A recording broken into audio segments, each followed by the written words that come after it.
Good evening. I hope everyone's having a great week and welcome back to Powered by Authenticity. I'm so happy to have you here. And I'm also super excited to welcome Diane to my podcast. Diane, hi, how are you? Hey, Emily. Good. Hello from the great state of Washington to Toronto. All right. You've got a great backdrop then. The scenery has got to be beautiful. Yeah, on a good day, it can be. Well, Diane, we got connected through, I believe, was it Kathy Dirksen that connected us? Yes, indeed. Yeah, she's so great. And I've just enjoyed the time that we've gotten to spend together as we were, getting to know one another, preparing for this recording. So I would love for you to introduce yourself to all of our listeners. Oh, okie dokie. Well, I'm a Jersey girl, born and raised, and very, very proud of the state, although I never had big hair. I'm the oldest of 7 children, and we grew up with lots of camping and hiking, which actually informed my spirit of adventure. I really enjoy complex puzzles. The more pieces, the better. I'll tell you that I'm about 50 pieces shy of completing a 1,000 piece puzzle that I started in mid-February. And why it's eluding me, I don't know. As to the rest, I know I've got a bio in your episode notes, so I'll just let people read the highlights for what they want to gain there. I love that. I love putting together puzzles. That's it. That's amazing. It's a great way to spend time. It is, and it's a great way to focus. So, of course, I can't do anything with my dining room table, but I walk past it and I stand there. And I understand from people that do puzzles that once you get a color or an image on your retina, you are more able to find that same color again. I don't know if that's true or not, but I find that when I stand there and just gaze, it's like it's better than just problem solving. I'll get an idea about something. Yeah, there's a lot of great uses for puzzles. Plus, they're fun. Yeah. Oh, that's great. Yeah, it's kind of like when you can just disconnect and like the creative process is just kind of going in the background. But yeah, Yep. Oh, that's so cool. Well, that's awesome. Well, as we like to do here at the podcast, we like to have a little bit of an icebreaker. So knowing that it's beginning to be barbecue season, I was wondering what would be a favorite side dish that you would bring to a barbecue, something that you enjoy bringing. I don't know if it's a side dish or if it's dessert, but for me, I would haul a great big fat cold watermelon Oh, with yes. seeds if you can find it. And not only is it refreshing, but it's fun food to eat because you can just get right in there. You can be a kid again. You can get all juicy and messy, and then you can spit the seeds. And while I love to cook, that's the thing that I bring. Well, you have to enjoy it while it's in season because the seasons are so short. Oh, tell me about it. Yeah. Yeah. Yeah. Hey, Ken, how's it going tonight? How's it going? Good. All right. What's your favorite side dish? Well, I have to say I keep with the desserts usually. We have all the fresh fruit in our area, strawberries, blueberries, peaches, and I'm not afraid to bake during the summer. So I'll still bring a pie along, and I'm a little picky about my drinks, so I'll bring a 2-4 also. Nice. I like it. A guy who can bake a pie. Ooh, very good. And he actually makes his homemade crust with, the old fashioned lard, like does everything right from scratch. So it's a pretty amazing. Who did he learn that from? I don't know. Maybe and that does not fall very far from the tree, huh? No, it does not. Not at all. Very cool. Yeah. Well, for me, I'm probably bringing, because it's me, probably some sort of charcuterie, but definitely would have chocolate dipped strawberries. Now, they do get a little bit melty, so you have to ice pack underneath, but definitely take advantage of the season and mix it with some chocolate and just have a good dessert there.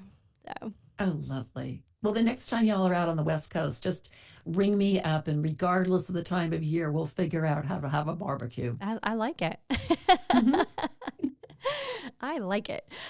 Well, Diane, I know a little bit about your background, but I would love for you to share the work that you've done, the work that you're doing, and kind of how you settled into that work. And I believe Quarter Moon Story Arts is your organization. So I'd love to hear kind of your story and share with our listeners.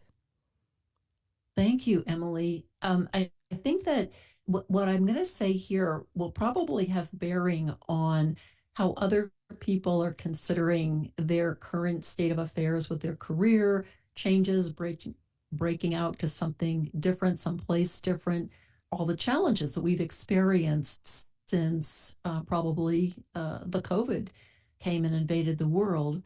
I can tell you that who I am and what I've done has actually led me to this place, this Quarter Moon Story Arts place, because I grew up at a time when children were supposed to be seen and not heard. And I ask you, what kid doesn't want to be heard? That's insane. Yeah. It's just crazy. And this notion of children being seen and not heard was extended to schools and churches and society. And it took me a lot of living to be able to say, hey, wait a minute. Nobody asked me about that.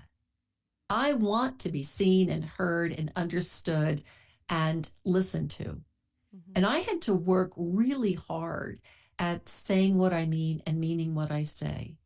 So I was, I was doing it gradually. I was a Navy nurse, and I had a position, I was an officer, so I had a little bit of strength and authority there to be able to tell other people what to do and how to do it. And I went from that into business, where it wasn't quite the same. I didn't have that same authority. I wasn't an officer, and I didn't carry the uniform. And so the opportunity to say what you mean and mean what you say wasn't celebrated, wasn't welcomed. Probably that's the way to put it. And then when I transitioned into the practice of law, there were still judges who didn't like the notion of women as lawyers. Mm-hmm. So I was gradually learning how to work at saying what I mean and meaning what I say. But it took work. It really did. It really did take work to recognize that I have a voice, and I was given a voice for a reason. So the result of the work coming up through the ranks, if you will, is that today I help women find the words they didn't know they had to create their stories, and specifically their origin story. And that's the story of how they got from there to here.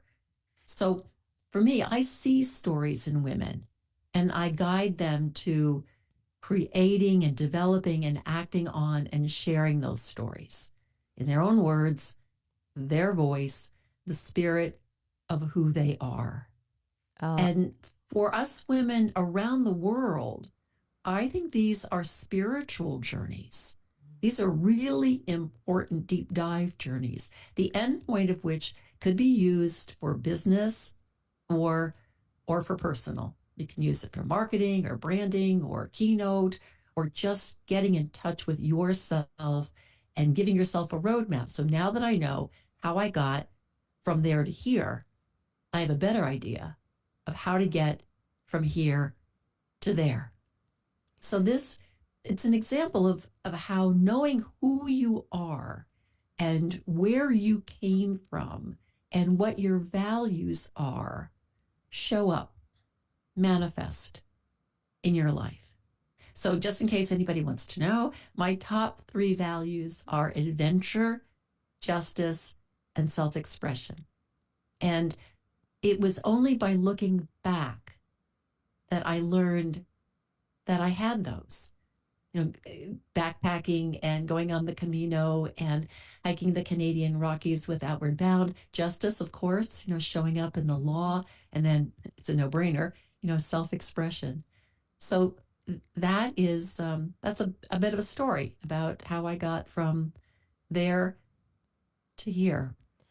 I love that. And the work that you're doing is so important because, women, well, all people actually, it doesn't matter your gender, at some point really you can struggle with, what is my story? Should I use my voice? Yes. Does anybody want to hear my voice? And the answer should always be, yes, of course you want to hear your voice, and share it. So I love that story and what you're doing. It's just so needed and impactful.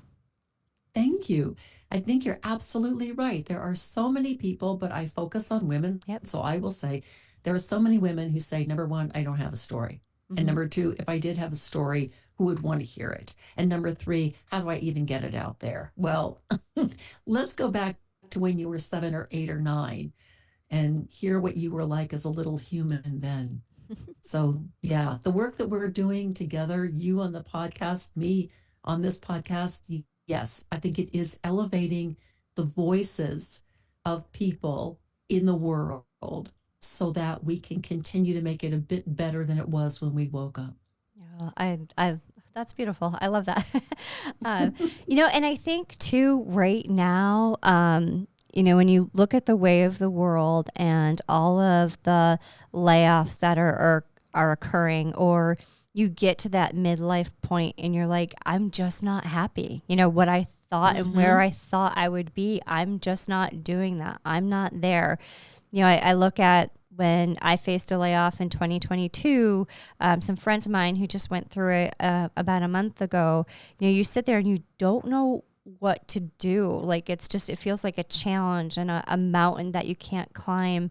What kind of advice would you have for somebody who's in that situation? Well, having been fired, it's just no better word for it. Having been fired from a law firm position because I brought a sexual harassment claim against another attorney, but it doesn't matter. Having been fired, I think all of us in some way, shape, or other have been let go from a place that we were. And what we forget is that when that happens, we're experiencing grief. We're experiencing the grief of the loss of what we were doing that shaped our identity, grief about where is the money going to come from to pay the bills, and the grief of being in that place of, well, now what? Now what? So I can say this much. I don't have the answers, and I don't even have half the questions. But I do have the experience of having gone through that. I can say I've been down here before and I know the way out. And there were times in life when I was able to transition intentionally and gradually. So when I left the Navy and went into graduate school, or I left the corporate world and I went into law school. Okay, those were intentional changes, and I did them with deliberation. And there were other times, as I said, when I was booted out, or even other times when I just plain quit because the situation was too toxic. And not often, but I did do that. And overall, what I learned during the process of that, it's a process. It is a process with challenges. 2 steps forward, 2 steps back. 2 steps forward, 1.5 steps back. Woohoo, 1.5 steps. How lucky am I?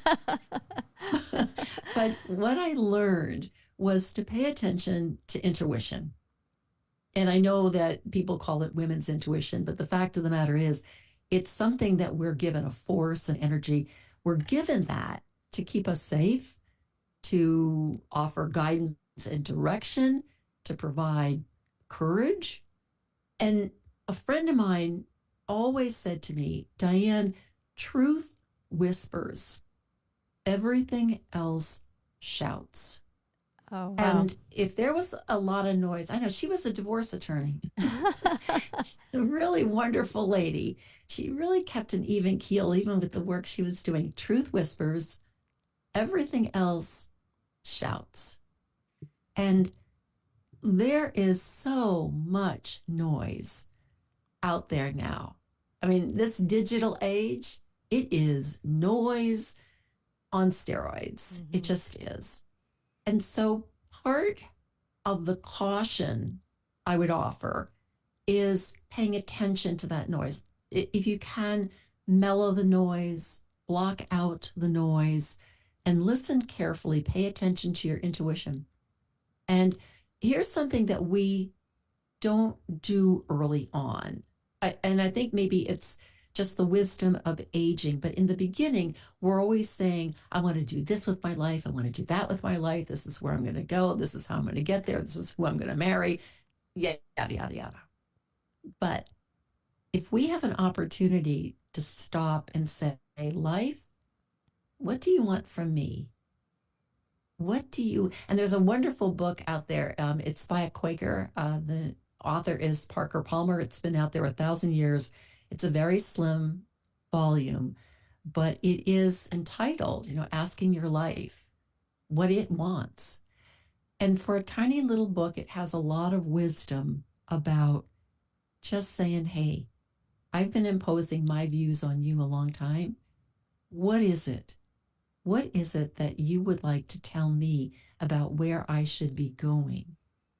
And if there's one piece of advice that I would offer, it came from a guide on an outward bound 2-week expedition in the Canadian Rockies.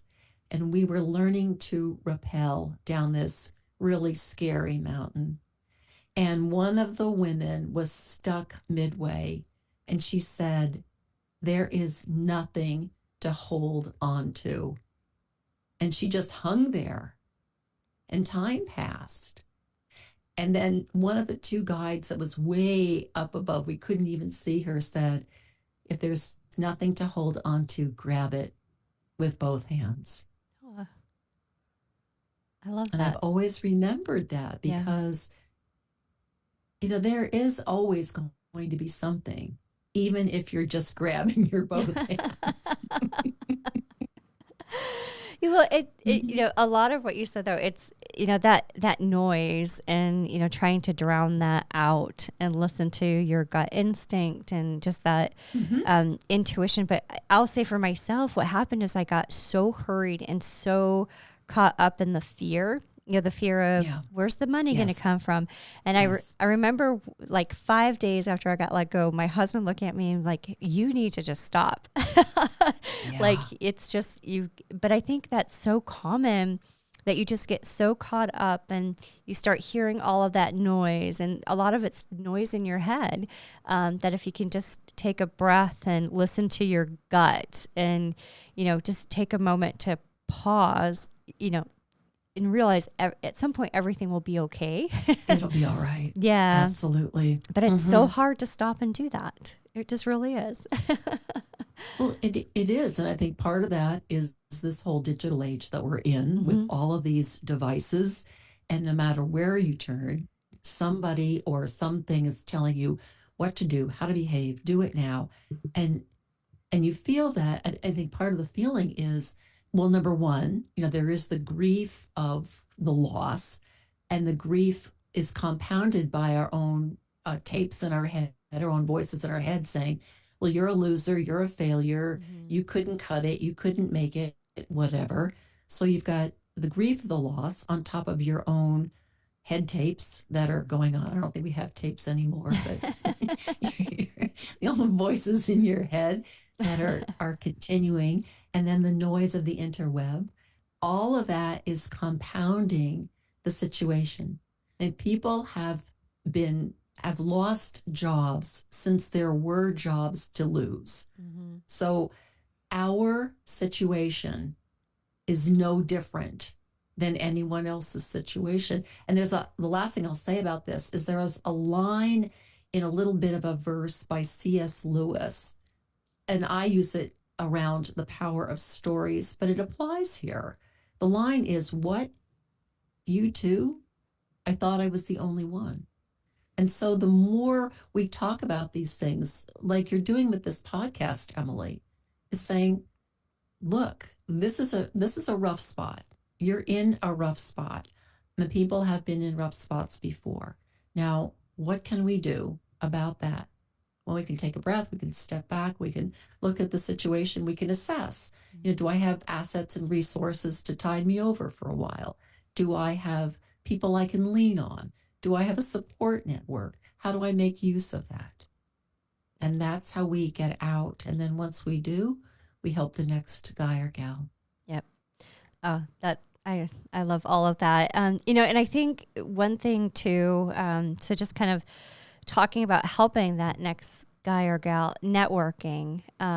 So it's important at, time of transition in a career, but at any given point, it's, so impactful. And I just want to tell everybody that Diane is one of the best networkers I have ever met. You are Thank you. genius, and you've connected me to so many amazing people, and we're spot on the type of connection that I was really looking for, and I appreciate everything. But, from your perspective, that piece of networking, how one has it helped you in your career, but how do you think others should go about it when they're trying to figure out maybe what their next position is or their next job or something like that? What's your thoughts on that? Well, I can tell you that as an independent-minded introvert, the idea of networking is about as comfortable as poking myself in the eye with a sharp stick. However, I have learned that the bravest word we can say is help. And asking for help isn't giving up, it's refusing to give up. Yep. And many women don't ask for help or network because we're told that there's something wrong with us if we have to reach out and ask for a hand up. What I have learned over time is that people want to help. They want to be asked for help. And what we're asking for is a hand up, not a hand out. Mm-hmm. So in my work, so for right now, I can tell you, yes, for an example, I've been on a podcast guest quest because talking with women like you, Emily, about the work we do with a servant's heart is the best way I know to get our message out there. So I've been asking podcasters that I know, colleagues who have been on good podcasts, who do you know? Would you make an introduction for me? And I'll take it from there.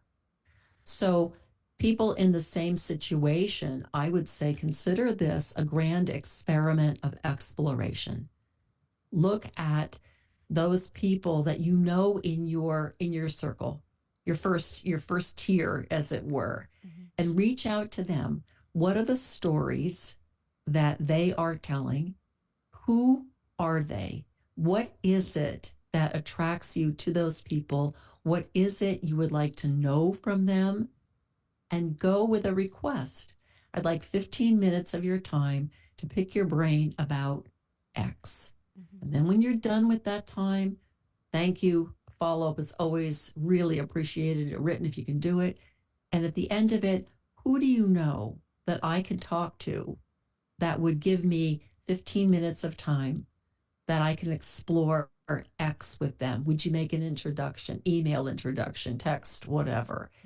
It is that reaching out of who here would give me a hand up, and then taking that first step right in front of you and saying, I'm going to ask them for just 15 minutes because I want to know about X, the work that they're doing, ideas that they have about what I might explore. I've never met anyone that hasn't had 15 minutes. Yep. And honestly, sometimes that 15 minutes can turn out meaning more to the person you've requested the time of than to yourself. Like the connections both ways in these opportunities. And, I think it's just important to for everyone to leave their heart open to that. And I just, I do think it makes such an impact on both parties in that 15 minutes. You're absolutely right. I mean, think of what a gift you're giving that person. They get a chance to talk about who they are, what they do, their origin story, how they got from there to here. I mean, it's pretty cool when you're being asked, hey, how did you get here? And what can you share with me about how I might learn a little bit more? You're absolutely right, Emily. It is definitely a two-way street. Yeah. Mm-hmm. Yeah. People want to help. For as They hard, really do. yeah, for as harsh as the world is right now, people just want to help. So, It's a way of elevating our humanity. It's a way of strengthening connections in a world that seems like it lives on devices.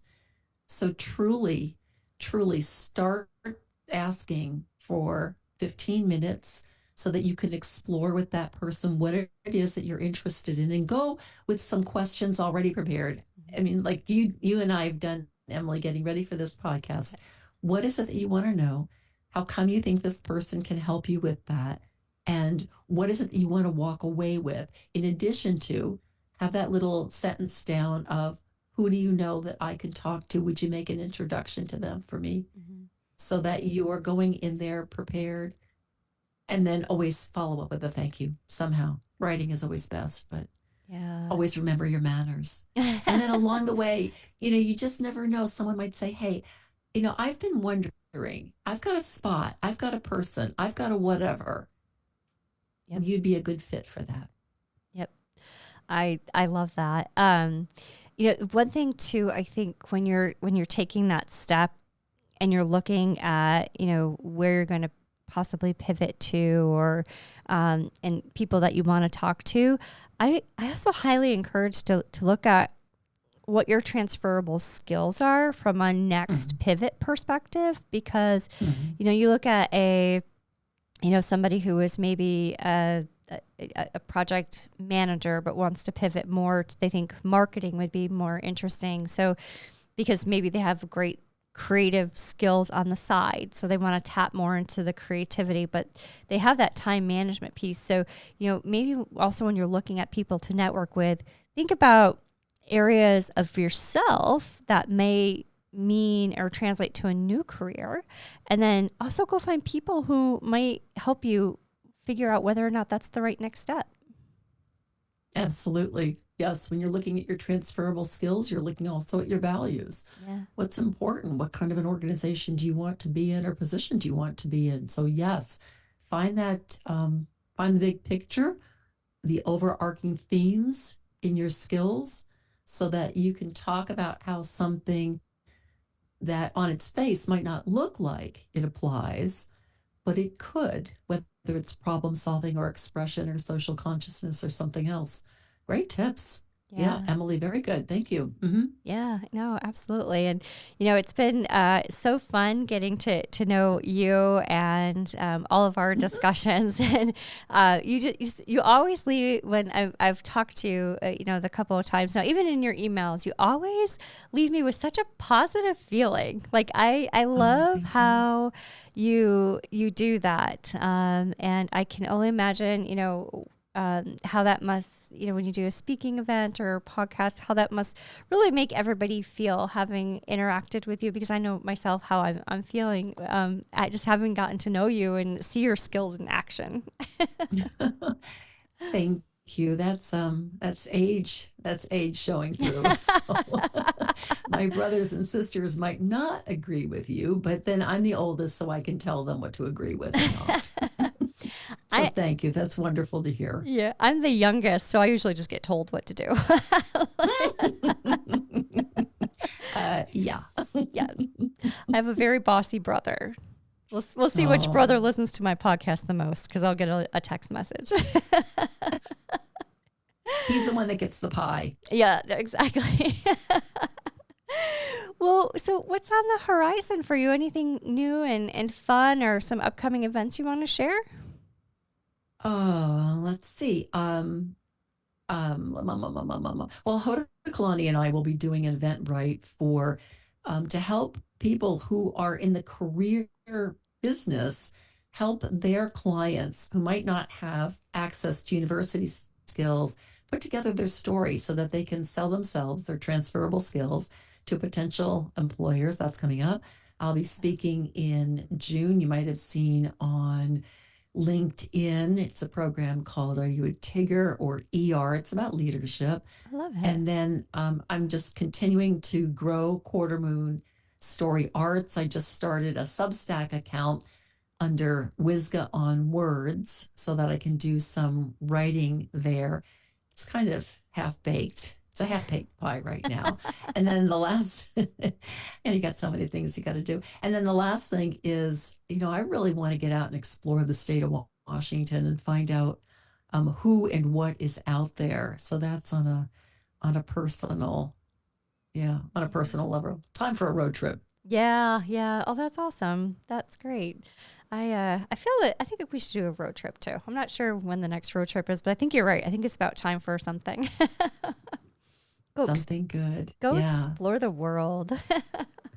There's so much of it out there. There really is. And a chance to just meet people where they live and listen to their stories and get that experience. Yeah.